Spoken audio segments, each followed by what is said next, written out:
uppercut, leave you laid out on the floor. Try to duck and roll, hit and miss, now you counting stars. Should've practiced more, should've hit the mask, get out there more. Claim that you're the best. You gotta show me, son. Actions over words, baby boy. Is you real or what? Talking way too much, world come. Back sports, talking way too much, world come. Back sports, talking way too much, world come. Back sports,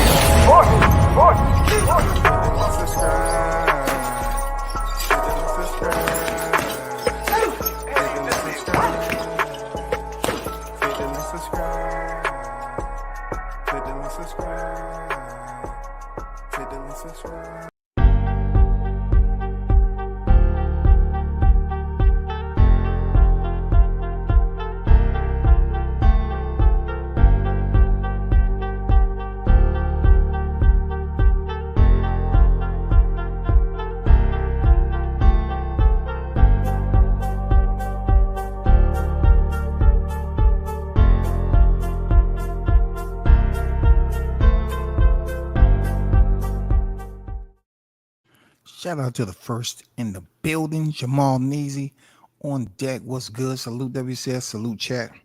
Hey people, I'm not gonna be on here long. I've been super busy, serious. I've been super busy taking care of some stuff. Got a lot going on this month, dealing with family, dealing with freaking Marine Corps birthday, all that stuff. So I had to get on here and talk to the hottest chat in the MFing game. A-side official. No negotiation needed, period. Salute to everyone that's in the chat, man. Carlos is in the building. What's good with it, Carlos? WCS salute. We in here, no doubt, man. Mike on deck, man. I see you. Salute, fam. Dan on deck. I see you. What's good, brother?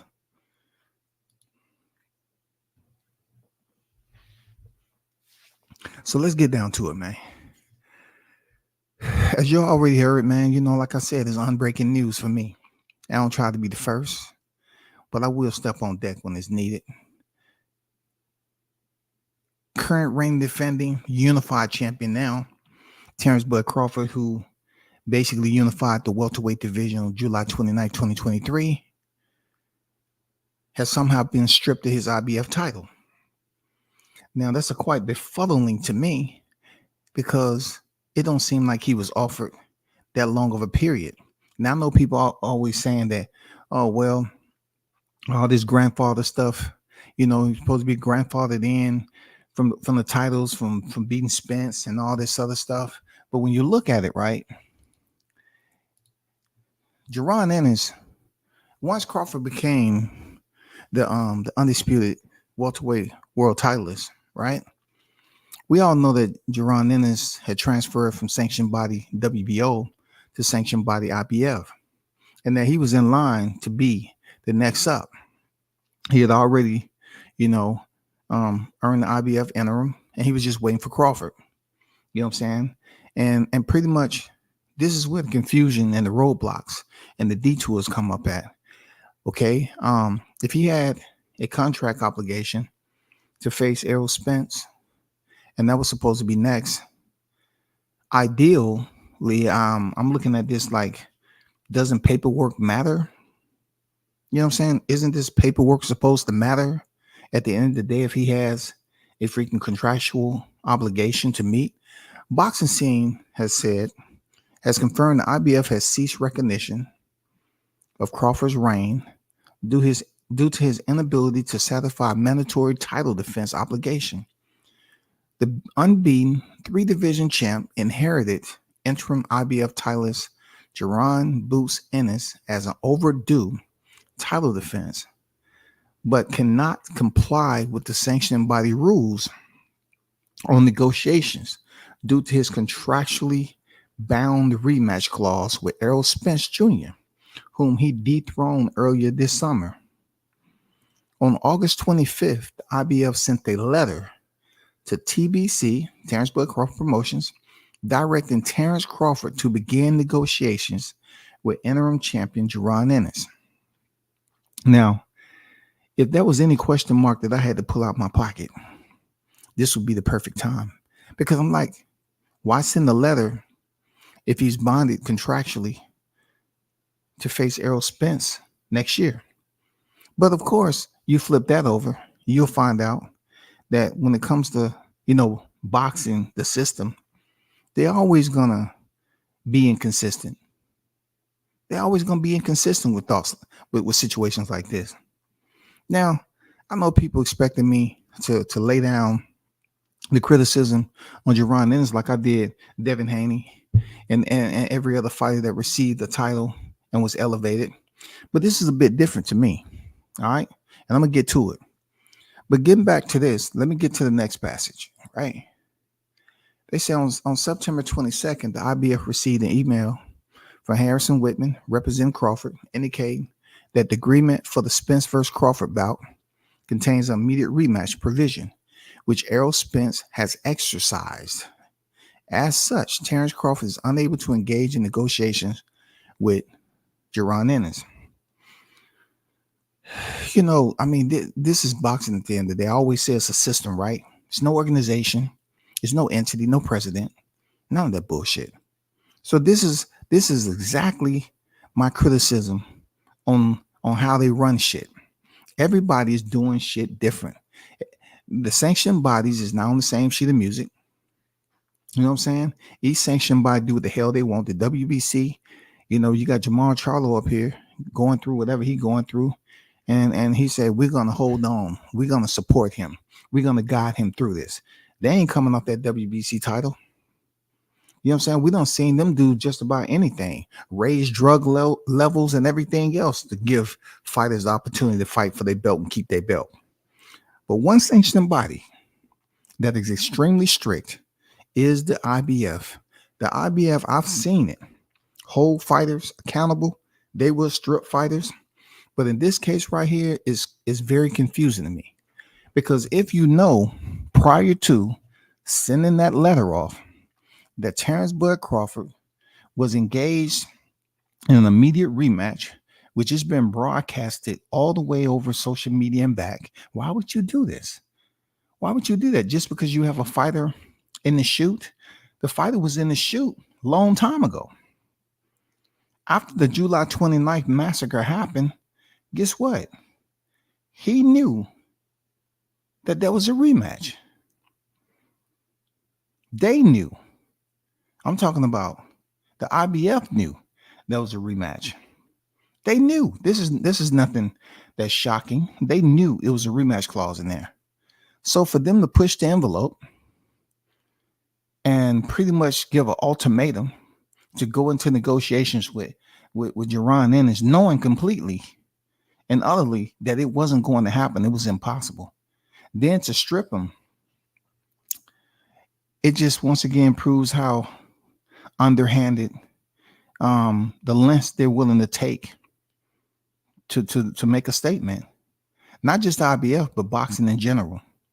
Just boxing in general is stupid. The way they do shit, it's just not consistent nowhere. Everybody has their own angles. They have their own avenues. They make their own decisions. You know what I'm saying? They just pretty much, whenever it's time for them to basically make an example out of somebody, they'll do it. Whenever it's time for them to coddle somebody, they'll coddle the fighter. You know what I'm saying? I mean, that's just what boxing consists of. These sanctioning bodies take 3%, and then they go do, just dumb shit. Either way, you're going to get your 3%.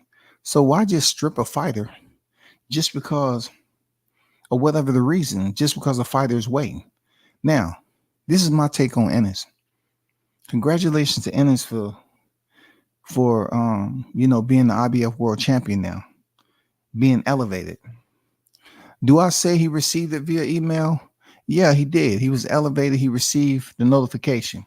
Bozy is on record as saying that he knew about it all along, and that's cool. I'm not sweating that. This is where it differs for me than my criticism is him just being a straight up email champion, because he was sitting there for quite some time, right? He was sitting there. He was the next up. Unfortunate for him, there was a rematch clause that supposedly took place December. That rematch was somehow pushed to 2024. That further prolongs Jaron Ennis fighting for the IBF title. This is my only deal. I cut him a little bit more slack, per se, because he was waiting, he was there. And though it's been on record that when it was time for him to fight, supposedly want to fight Bud at BOK Prime and all the damn scuttlebutt that was out there, it wasn't going to happen. All right. It wasn't going to happen. So at the end of the day, whether he really wanted to fight Bud or not, it's irrelevant. He was next up in line. Now, when it comes to the business aspect, was it a smart move for Bud to reach back and fight Ennis? It's really no money in that fight for that. But this don't have anything to do with money. This has something to do with opportunity. And all I can say is that Jaron Ennis was in line. He was next up.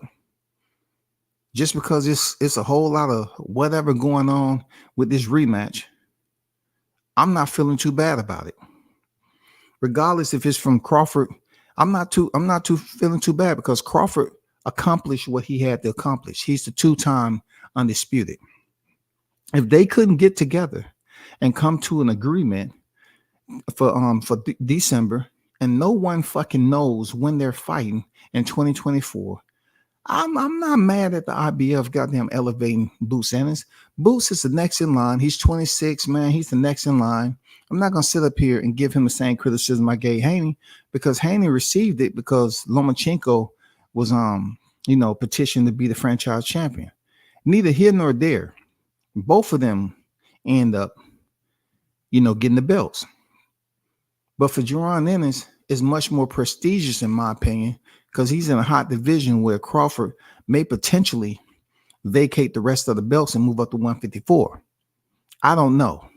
When this news initially broke, they were saying that, hey, it's fake news.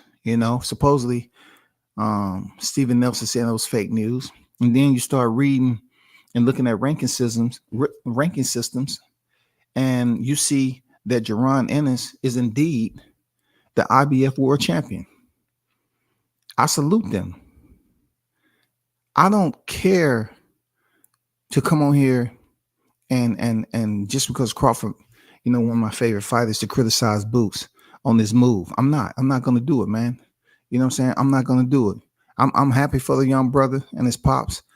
I would have rather Jaron Ennis fight Crawford for the titles instead of being, handed a title based off a situation that's just odd. You know what I'm saying? Complexity at its best. We're talking about people who knew what the situation was months ago.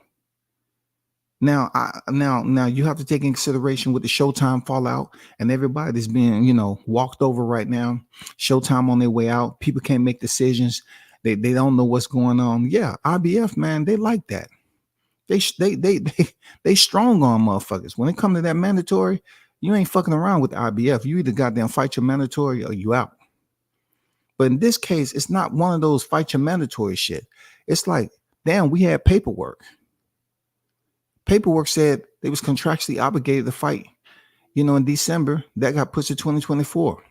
Now, the wild part about it is that I don't know why all this emphasis was placed on Crawford to hurry up and come off the belt. The reason I'm saying that is we had people at 154 for Jermell Charlo, who was freaking the undisputed.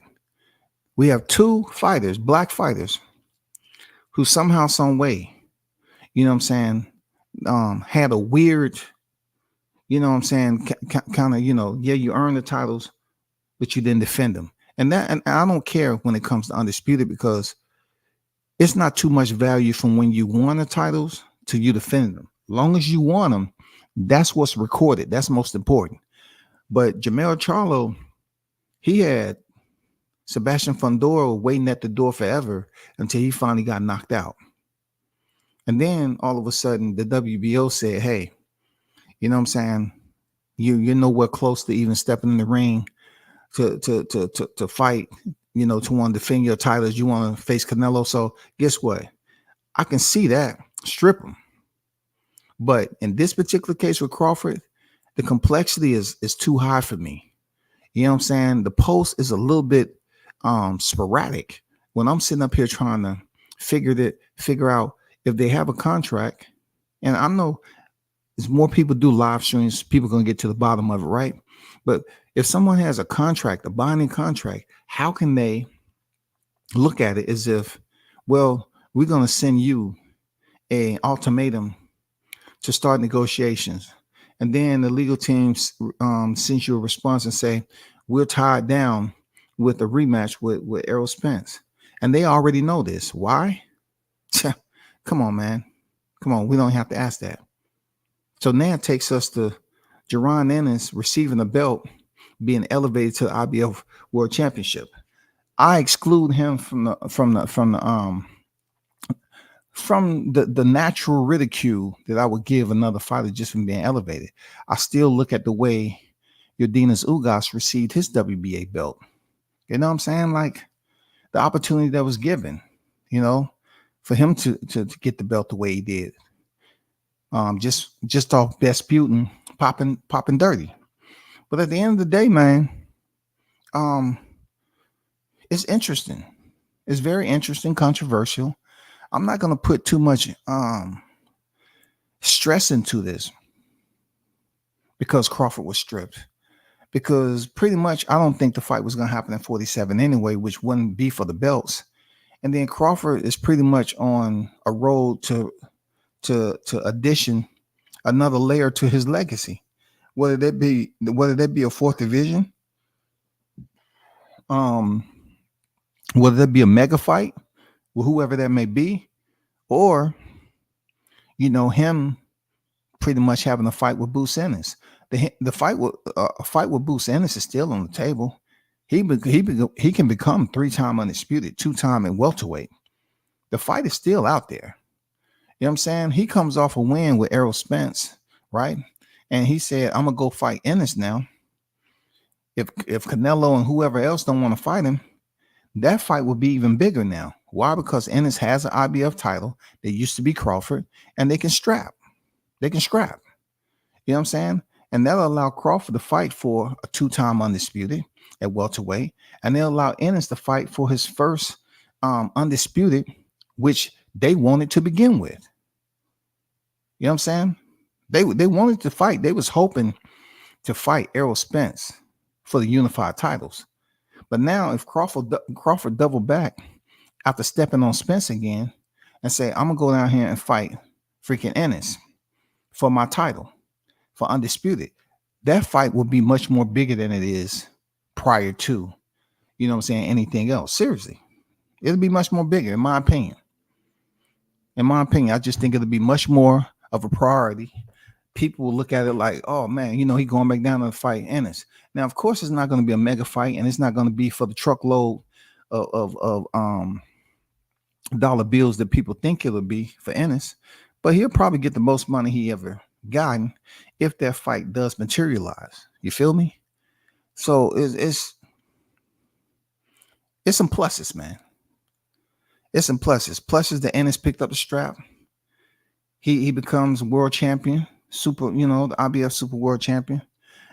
Just like Bozy said, it's not the way they wanted it. They didn't want to be given the title. But he has the title. You know what I'm saying? He has the title. So congratulations to them.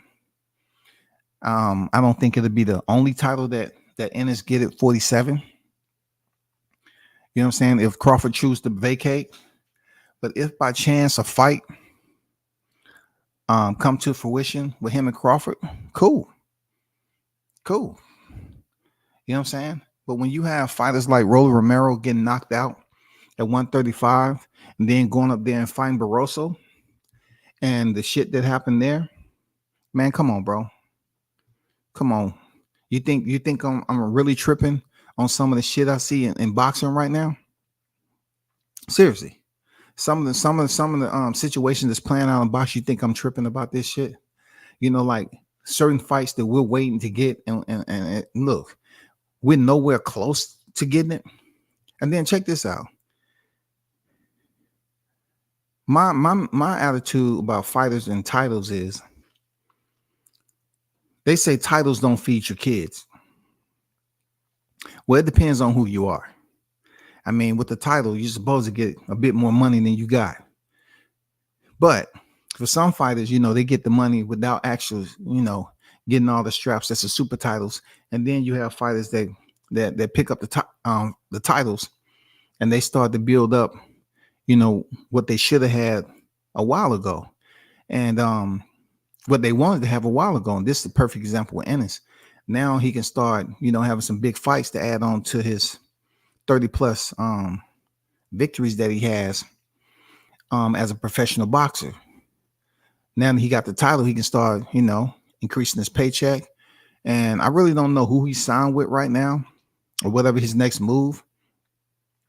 I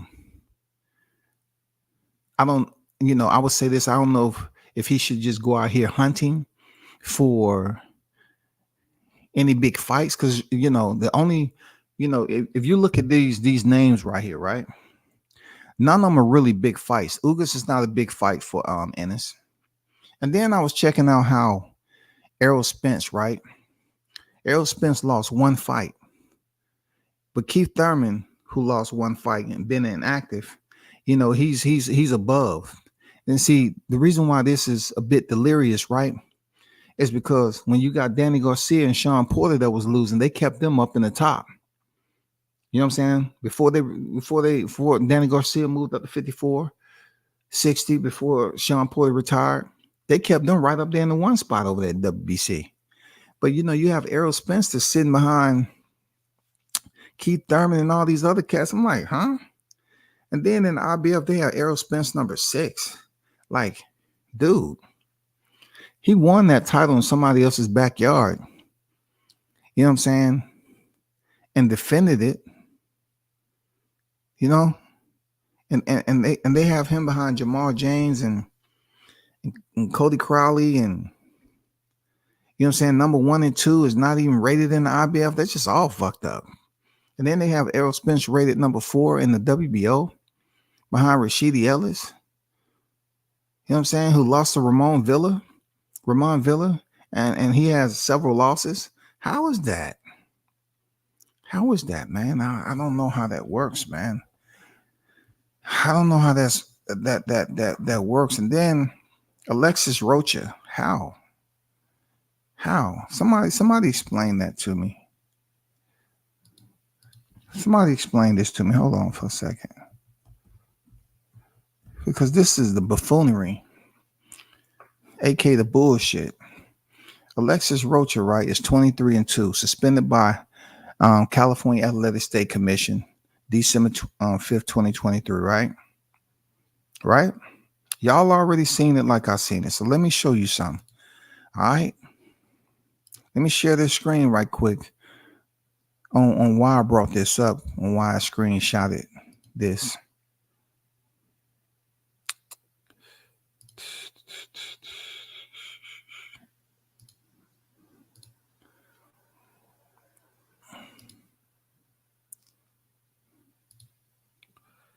Check this out right here. This is Alexis Rocha. 23 victories, 2 defeats, 15 knockouts. October 21st, 2023, he was stopped. Y'all seen it happen. Y'all seen it, because that was somewhat like a shock of the people, right? But when you look on the ranking system in the WBO, how is he number 1? And you just got stopped, and Errol Spence is down there. I didn't mean to veer off the common path, but I'm just continuing to let people understand, like, don't put too much emphasis. I've been listening to these live streams on how people saying, Jerron is the email champion, then some people giving him love and shit like that. But it's a whole lot of other bullshit, that you want to consider to be bullshit, that you were prioritizing, put at the top of the heap. You know what I'm saying? If you really want to talk about how the ranking systems be screwing fighters over, you know what I'm saying? The ranking systems, I don't know what criteria they use. I really don't. I don't know what criteria they use. I don't know what the people that's in these sanctioning bodies, I don't know what they go off of, but they just be shuffling motherfuckers around. And then when it comes to these mandatory title shots, some fighters can keep their titles longer than others in an inactive state. You know, some people can goddamn be put on freaking a fighter, a champion in recess without meeting qualifications of a recess. You know what I'm saying? The qualification of the recess is something that's not something that's outside the scope of boxing that prevents you from, fighting, defending your title, or you have an injury. Then, you have certain fighters that have an injury and they want to say, well, you got to go get us a doctor's note and all that. And then some fighters like Manny Pacquiao get put on recess and he didn't even meet any of the freaking prerequisites. They just put him on recess for convenience, boxing royalty.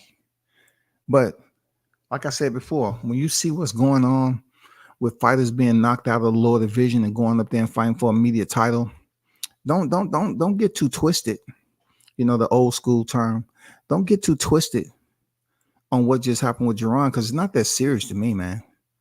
It's not that serious because he was in the slot. It was his moment. He was there.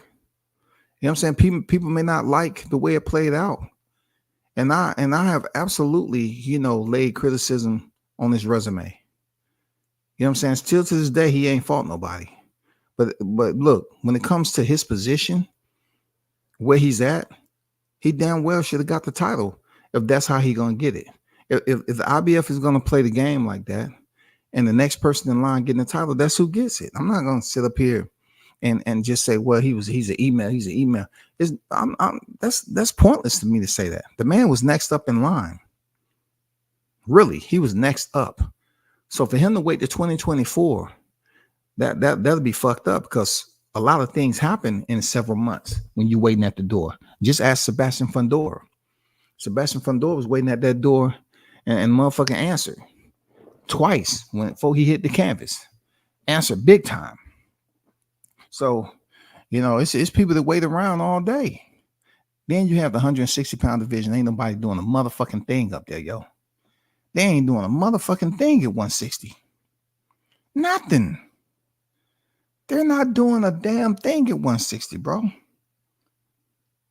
I'm like, God damn. And then, once again, congrats to Team Ennis, man. You know what I'm saying? I look forward to see who you're going to fight next. I'm curious to know if Crawford, he goes ahead and fights Spence, will he come back and try to give you a fight? Will we see that on the horizon? Or will he vacate and you have to, fight whoever else and try to unify the 147-pound division if you continue to make weight? That's a big welterweight. So we'll see how that goes, man. So, yeah. Salute to Team Ennis, man. Let me get to this chat right quick.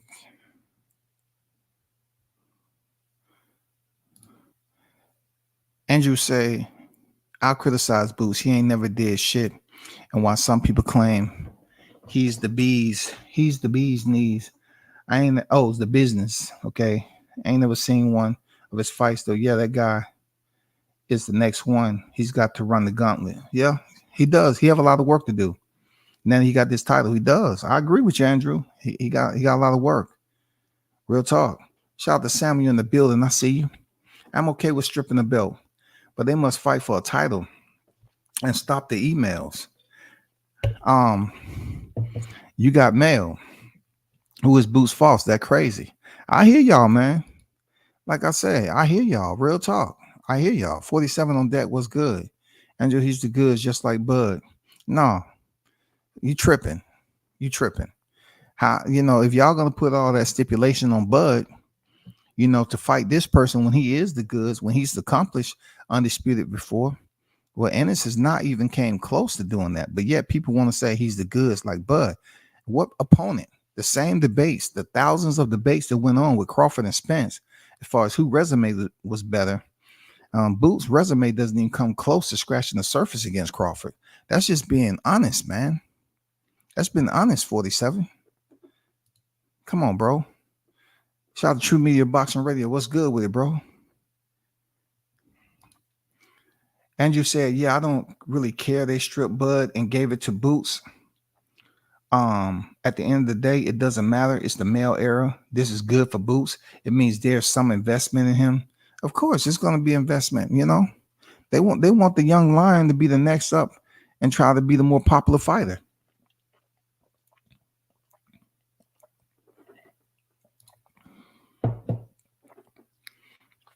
They'll give Boots a chance for bigger fights now. No doubt, no doubt. Shout out to Jessica. What's good with you? Salute WCS in the chat. Salute to you. Appreciate you pulling up as always. One love to you. Jay on deck. The only dilemma is what network would the fight be on? Of course, man. Of course, what network would the fight be on? I couldn't tell you, bro. I don't know if it's gonna be flicking. I don't know if it's gonna be zoning. I don't know where it's gonna be at. And you know what? I can't figure it out. I'm not trying to troubleshoot it or brainstorm that shit. Is just too much, man. This is the same IBF that let Spence not fight a mandatory for 5 years. Yeah, for sure.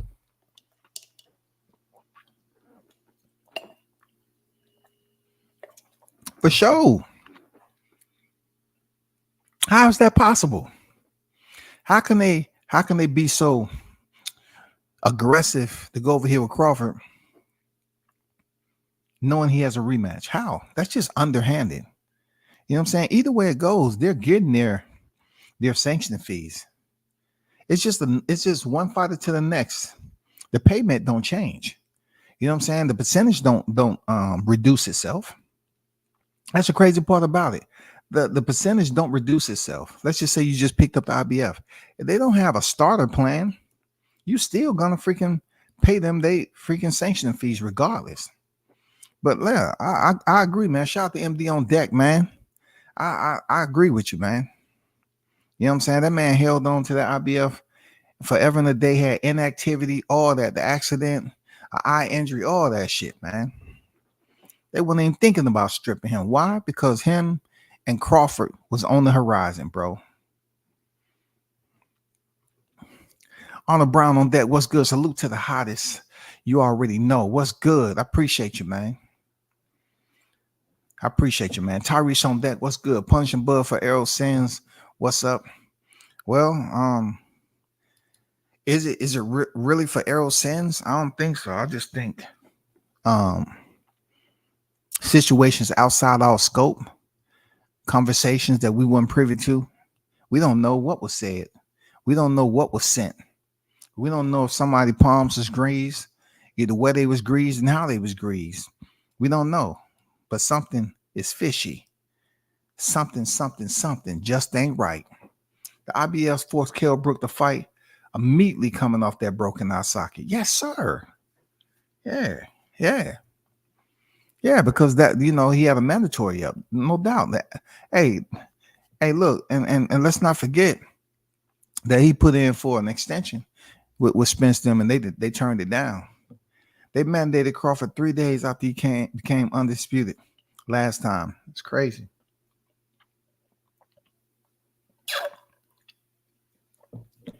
That's crazy. We really don't have a lock on this criteria that's from sanctioning body to sanctioning body. What are they prerequisites? What notes are they going off of? It's almost like it's a wild, wild west with these cats, man. PBC fighters hardly ever lose their rankings after taking L's. Yeah, that's what I'm saying. But when it comes to this, Dan, the sanctioning bodies has nothing to do, supposedly, with the promotions. But we already know some, you know, when it comes to the PBC and all that, we know it's some stuff going on. You know what I'm saying? Especially with Jamel and Jamal. You know what I'm saying? How they was able to keep them belts for a long period and then finally strip for the WBO because he wanted to get a paycheck. I get it. But yeah, I get it, man. I get it. You know, I get what you're saying. You're absolutely right on that. But it's supposed to be, you know, the sanctioned body is supposed to be independency, you know what I'm saying, amongst themselves. But We all know that certain titles stay with certain freaking promotions. Tyrese sound like punishment for Crawford. The Spence beat down. They still mad. That's gonna be that way for a while, people. Javier Martinez was good. This is Bud penalty for 729. Hey, you could possibly be all the way 100% right, but the point is, you have to look at it like this too, Javier. That's one less sanction fee Bud have to pay. That's one less sanction fee you have to pay on that IBF title. Haynes said, salute, man. What's good? What's good with Haynes? Salute to you and the family. I hope all is well your way.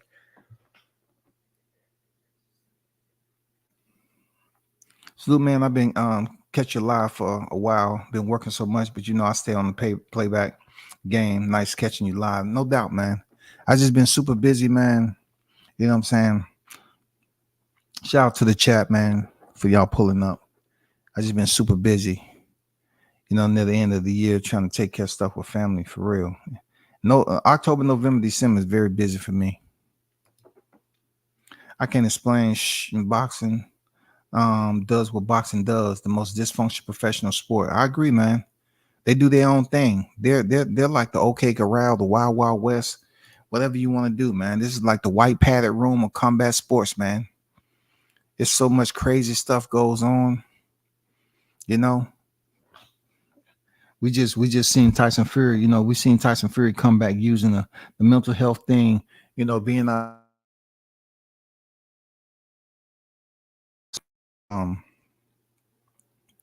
me stop sharing this.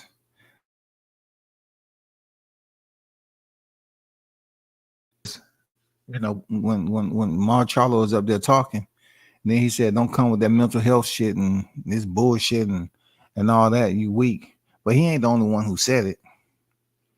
You know what I'm saying? He ain't the only one who said it. You know what I'm saying? Even Javante had made mention of that. You know what I'm saying? When he was talking about Ryan Garcia. So it all depends on how boxing choose to take it. When boxing attempts to make mental health an importance, it depends on the fighter. But the fighters themselves seems not to, look at mental health as being important when other fighters say they are going through it. And the wild part about it is that fighters get punched in the head and they end up having some mental health issues. Swat Jones, what's good, man? Had to hear you cook on this, man. Yeah, it's I'm exhausted. I ain't gonna lie, man. I'm exhausted. So but I had to come on here though. You know what I'm saying? Shout out to Big Bunch and Boxing, the gold in the building. What's good with the salute? The criteria is money under the table. No doubt. I'm on board with you right there. The money that we don't get. You know what I'm saying? We don't know where that money's going. It's money between them. And look, it'll always be like this, y'all. That the people that's getting fed very, very well is not the ones that's splitting the ropes and answering the bell. Remember, I told you that. The ones who being fed very, very well is not the one that's splitting the ropes and answering the bell. Remember that. Because all those other people, they're going to get their money. Everything is going to be there for the benefit. You know what I'm saying? It's going to be there for the benefit.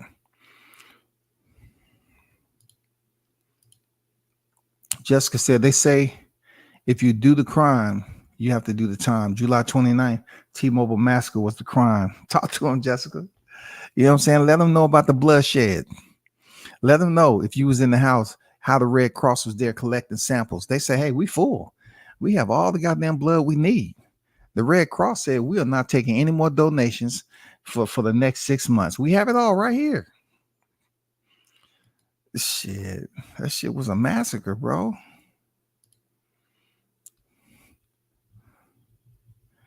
Yeah, man, Bud is one of those fighters that'll get his love when he's outside the sport.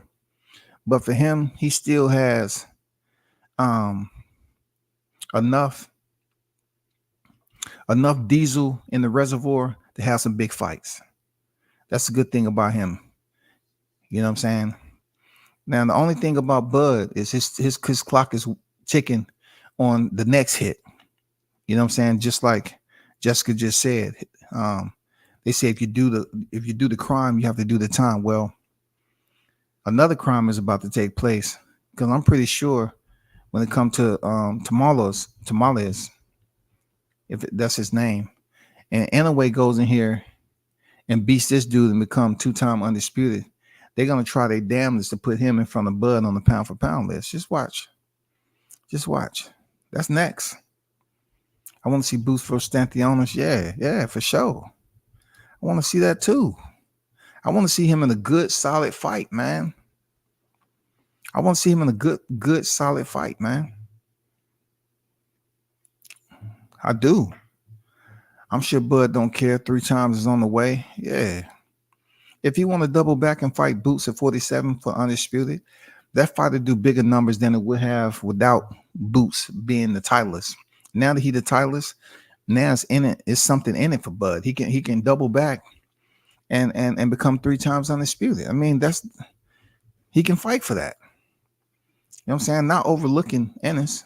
I'm just saying he has the opportunity to fight 3-time undisputed. Virgil Ortiz is at 154 now. He's about to fight.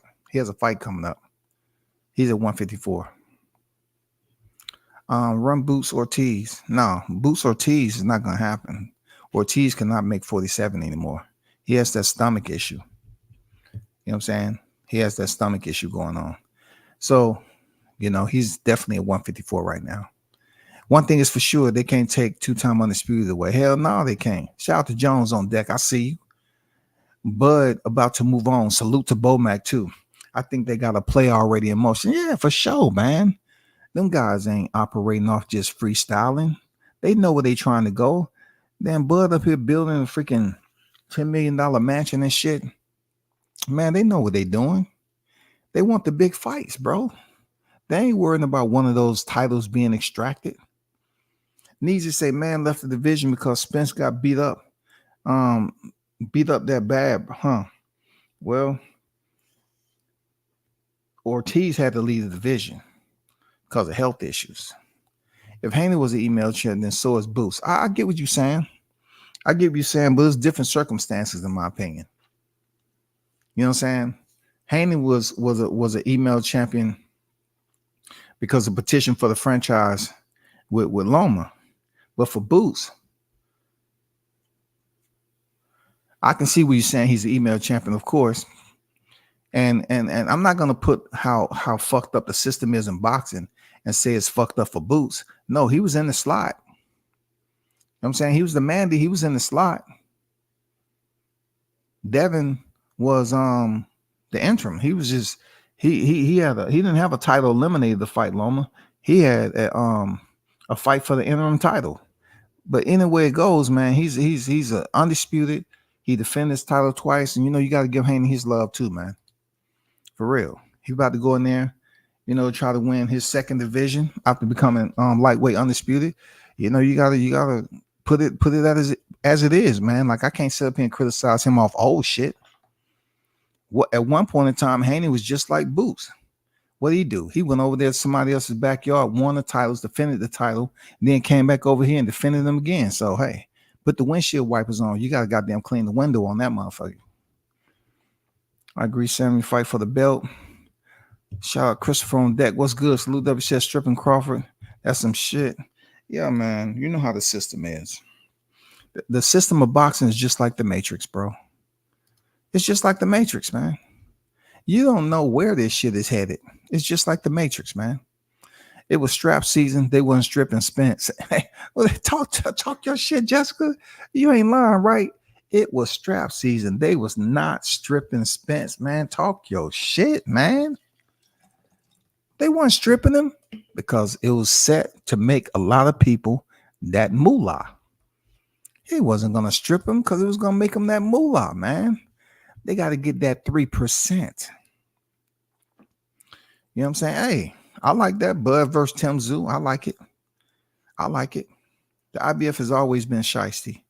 They were accused of taking $338,000 in bribes for rankings over 20 years ago. All right, man. And thanks for that EDU, man.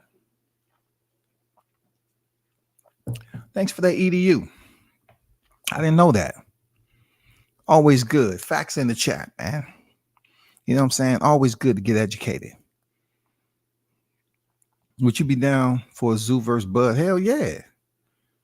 Hell yeah. I want to see that fight. Hell yeah. Why not? It allows him to pick up a 4th division. And also, Zoo got the momentum right now. You know, Zoo got some juice at 54. For real. He got some juice. Of course. You know, he got the pedigree, the name. He said, "What's my mother name?" Okay. Crawford go up there and let him know what his name is. Crawford can say, "Do you know my mother name?" Huh? Okay. They can strip Bud of the IBF, but they can't strip his legacy. And him being the one undisputed 2-time champion in the 4-belt era. No doubt. You know what I'm saying? Talk your shit, bro. No doubt. Absolutely. Tommy Fury had more successful pay-per-view than Tyson Fury. That's where boxing is at right now. Hey man, I'm not really trying to figure out the Scrabble board of boxing when it comes to where they trying to go, who they trying to get to fight each other. Hey, the shit may not look right to us, but y'all should understand. There's no need to wipe your eyes on this shit. And when you're looking at boxing, don't wipe your eyes, because on your hand is going to be some salt. You know what I'm saying? And you wipe your eyes with that salt and it's going to burn, because a lot of shit you want to see clearly as boxing related. Good fights, the best fighting the best. That shit is pretty much done. They're busy grabbing motherfuckers out of Target, the back of Walmart stocking deck. You know what I'm saying? Influencers. You have influencers going in here, damn, fighting with their hands down. KSI fighting with his hands down, trying to, you know, dab in and out like Michael Villain Page. You trying to pick up a whole nother style and think, okay, yeah, I'm gonna win a fight like that against the Furies. You know what I mean? And then complain about it after you lose. Oh man, I mean, give it up for the promo over there, though. I gotta give it up to them, you know, putting that money up and putting on a concert / boxing match. I give them that. That shit was on point. That shit was on point. And I'm pretty sure the artist that was over there singing and everything, they got paid very well. Very, very well. But when it comes down to people expecting boxing to be a certain way, you know what I'm saying? No, it's not gonna happen. You know what I'm saying? And also you have to pay attention to when fighters go up here and get these titles, right? You know, it's all about, okay, they get the title, and then the fans up here saying, okay, what you gonna do next? What you gonna do next? They ain't gonna never be satisfied. When we supposed to be looking at it like, okay, so and so picked up the title. Okay, I'm curious to know what he gonna do next. Let's just say just another titleist that's in the division, where it's always some type of red tape of friction or some type of dilemma that fighter that has a belt and the next fighter that has belts, they can't fight each other. Look at the 175-pound division. You know what I'm saying? We're talking about Richo Suleiman saying, because the war going on, these people ain't fighting one another. I'm like, oh my God. That's the biggest pile of croc dinosaur bullshit I've ever seen, man. They ain't fighting each other because of what's going on over there in Pakistan. And like, God damn, they're fighting, bro. Do you see the UFC and Dana White doing some bullshit like this? Hell no. Hell no. He ain't worrying about no war that's going on outside of his organization. He's putting on fights. Black, white, African, the freaking Russian. It don't matter, man. UFC puts on the fights. Then over here in boxing, you got, oh, I'm not gonna. You got a fighter with one belt and the other with 3. They can't fight each other. You have the heavyweight division. Oh, it's always some dilemma. You know what I'm saying? Oh, Tyson Fury gets knocked down by a gunner. Oh, now we ain't having this fight. He need to go off. He just spent 4 years off the sport or whatever. How many other years? He come back and he gets the opportunity with Deontay to win 1 title, right? He doing all this shit, you know, fighting, you know, whoever he chooses, Chisora, gifting him, fighting Dillian White, is doing what the hell he want to do, and then turn around and be like, I'm gonna get a money fight when Ngannou get knocked down, or I need to go on vacation again. I need to go have an intervention with myself, take some me time, come back to the sport. I had to deal with mental health again. Man, come on, bro. You and Usyk should have happened a long time ago. And then I see Deontay out there. I see the training and him in the league looking sharp. I don't know who he's fighting because Joshua seemed not to want any smoke with him. I'm just saying he just seems like he don't want no smoke. And that's a good fight to see right now. A real good fight.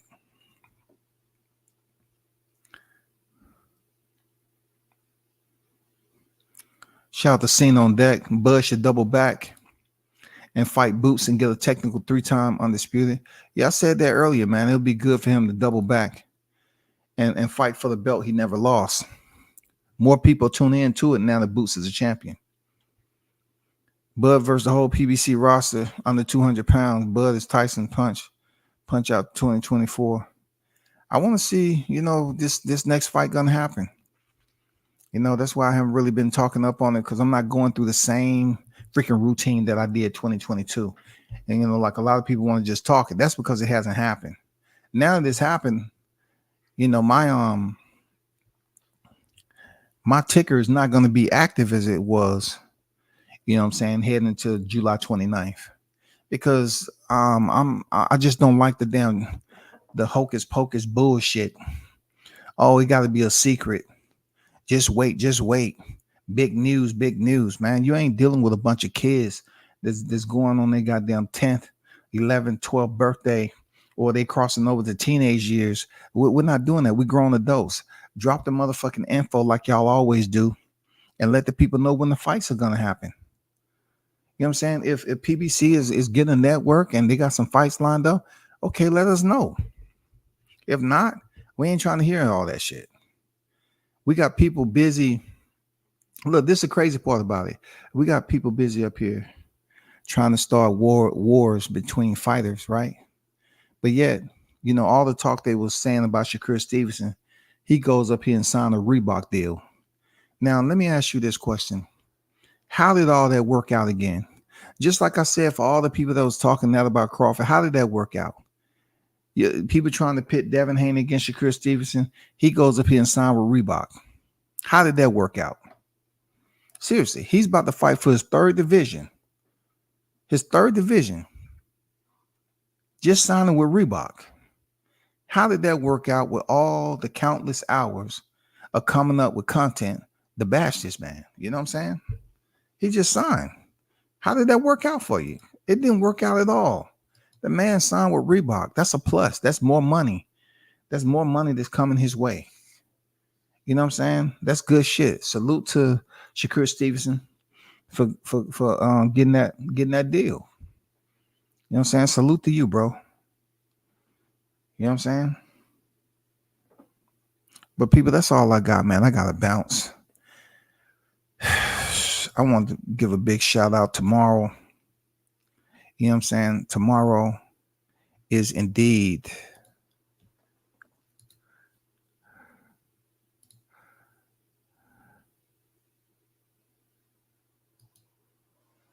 the Marine Corps birthday, 247, November 10th, 1775, shawty. I just want to give a big shout out, Semper Fidelis, for all my comrades, active and fallen. You know what I'm saying? U.S. Marines, shout out to y'all. Tomorrow's our birthday. You know what I'm saying? Shout out to them devil dogs, hoorah. And Semper Fidelis, be safe out there, man. And it's gonna be crazy because on that day, a lot of vets get together and haven't seen each other in a minute. But Veterans Day is after that. So that's when they give us free meals, at Applebee's and Chili's and shit. And it'd be just like the chow hall lines used to be. Hey, look, Muzz retired. They aching, they going through goddamn chronic disabilities and shit. And then, they go to these restaurants on Veterans Day and the line be all the way around. And the crazy and the wild part about it is that they only allow you to select from a certain menu, but you have to eat indoors. if I'm eating from a specific menu, I should be able to, okay, I want them chicken tenders and fries. Boom, I'm out. But they say, you know what? If we allow you to take out, that means we're going to go through a lot of takeout trays. And that's really going to cut into the budget. But this is once a year, y'all. Once a year that this is happening. Once a year, man. Well, we got to eat indoors. We got to eat indoors, man. That shit is wild. I ain't gonna lie, bro. But shout out to them devil dogs, man. You know, the green side. I appreciate y'all, man. Yeah, for sure. Yeah, shout out to you, Neezy. Appreciate you, man. I know it's been inactive. I just been super busy, bro. Appreciate you, W says be good, man. Yes, sir, Jones. You already know what it is, man. For sure. You know what I'm saying?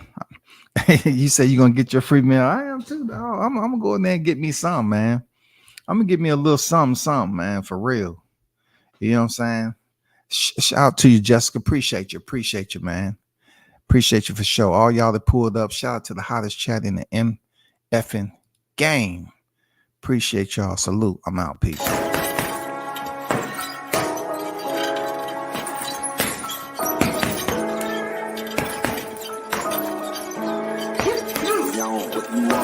Left jab, uppercut, leave you laid out on the floor. Try to duck and roll, hit and miss. Now you counting stars. Should've practiced more. Should've hit the mask, get out there more. Claim that you're the best. You gotta show me, son. Actions over words, baby boy. Is you real or what? Talking way too much. World come back. Sports talking way too much. World come back. Sports talking way too much. World come back. Sports.